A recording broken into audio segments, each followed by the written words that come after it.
کہ معاشرہ ٹھیک نہ ہو تو فرد کے لیے ایمان کے تقاضے پورا کرنا آسان نہیں ہوتا. گھر کی زندگی ٹھیک نہ ہو تو گھر کے سربراہ کے لیے ایمان کی زندگی کے تقاضے پورا کرنا آسان نہیں. اس لیے ناکامی سے بچنے کے لیے صرف اپنی ذاتی دینداری کافی نہیں کہ اولاد کہاں جا رہی ہے، بچیاں کہاں جا رہی ہیں، گھر کا کیا نقشہ ہے، معاشرے کا کیا زندگی کا چلن ہے، بس میں نے دیندار ہوں. نہ نہ نہ، فرمایا انسان خسارے میں رہے گا. اس لیے کہ بس اوقات ایسا ہوتا ہے کہ ایک ہی گھر سے دو افراد جب نکلتے ہیں، باپ اور بیٹا، تو لگتا ہی نہیں ہے کہ دونوں ایک گھر سے ہیں. ان دونوں کی زندگی میں اتنا فاصلہ ہوتا ہے. بوڑھی ماں بھی نکل رہی ہے اور آج کی روشن دنیا کی روشن تعلیم کی ڈسی ہوئی بچی بھی نکل رہی ہے، تو دونوں کی زندگی میں اتنا فاصلہ ہے، لگتا ہی نہیں ایک گھر سے نکل رہے. یہ قصور ہوا، یہ قصور ہوا کہ اپنی ذات تک تو ایمان کی زندگی ہے اور یہ فکر نہیں ہے کہ گھر کا ماحول کیسا ہے. فرمایا یہ ناکامی سے نہیں نکلے گا. صرف اتنا کافی نہیں کہ یہ شخص خود ایمان کی حقیقت اور اچھے اعمال کرنے والا ہو، وتواصوا بالحق، یہ بھی اس کی ذمہ داری ہے، حق کی نصیحت کرتا رہے. اس لیے کہ اگر گھر میں دینداری نہیں ہوگی، خوشی کے موقع پہ سب مل کر اللہ کی نافرمانی کریں، شادی بیاہ کے موقع پہ سب مل کر اللہ کو ناراض کریں گے. زندگی میں کئی مواقع ایسے ہوں گے، اسے اپنی دینداری سے دستبردار ہونا پڑے گا. معاشرہ بگڑ جائے گا تو ایک گھر معاشرے کے اندر دینداری کے ساتھ گزارنا آسان نہیں.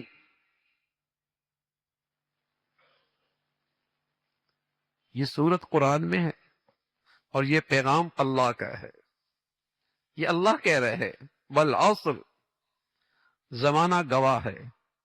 انسان تو چلا جائے گا اور آئے اور چلے گئے، اور سب سے بڑی انسانیت کی شخص، سب سے بڑے امام محمد رسول اللہ، وہ بھی آئے اور دنیا سے چلے گئے. لیکن صدیوں سے جو چیز گواہی دے رہی ہے وہ زمانہ دے رہا کہ انسان ناکامی کی طرف جا رہا اور انسان کا نقصان ہوتا چلا جا رہا، کہ لاکھوں کروڑوں انسانوں نے زندگیاں گزار دی اور اس زندگی سے نفع نہیں اٹھایا.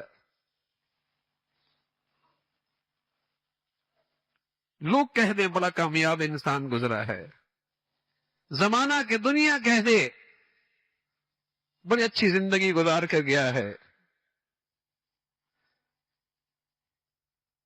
دنیا کے ذرائع ابلاغ میں ڈنکا بجا ہو، بڑی شہرت پائی تھی اس نے دنیا میں، اس کا کوئی اعتبار نہیں ہے.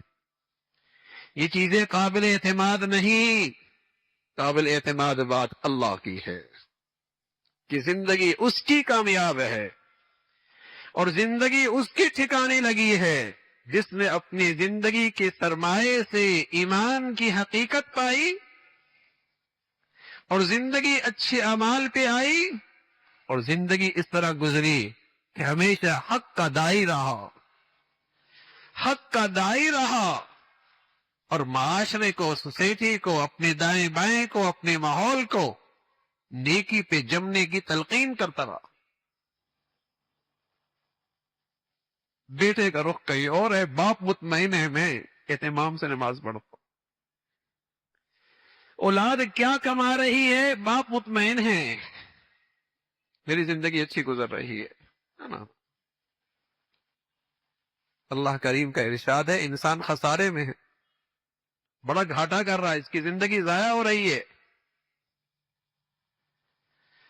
زندگی کی فلاح اور کامیابی اس انسان کے لیے ہے جس میں یہ چار خوبیاں موجود ہو. ایمان کی حقیقت نصیب ہو، زندگی اچھائیوں پر ہو. اور اچھائیوں کا معیار کیا ہے؟ ایک شخص ہے کہنے لگا یا رسول اللہ احب ان اکون اعبد الناس، میں نیک بننا چاہتا ہوں اور سب سے نیک بننا چاہتا ہوں، سب سے اچھا بننا چاہتا ہوں. تو پیارے رسول صلی اللہ علیہ وسلم فرمانے لگے اتق المحارم تکن اعبد الناس، حرام سے بچ جا، سب سے بڑا نیک بن جائے.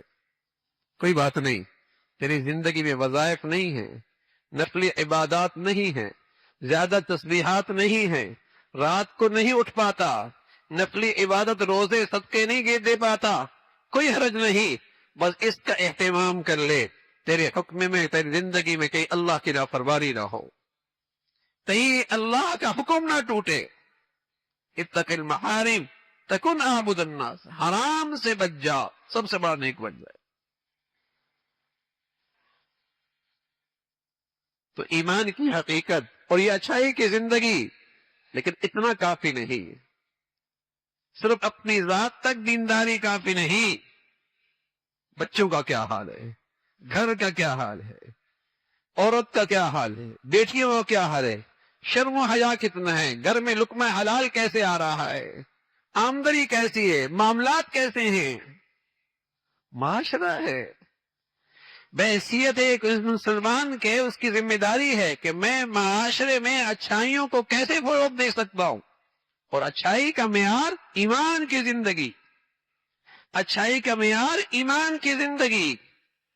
میں اس اچھائی کے لیے اپنے وسائل کتنے لگا چکا ہوں، اپنی صلاحیتیں کتنے لگا چکا ہوں، اپنے اوقات کتنے لگا چکا ہوں، یہ میری ذمہ داری ہے۔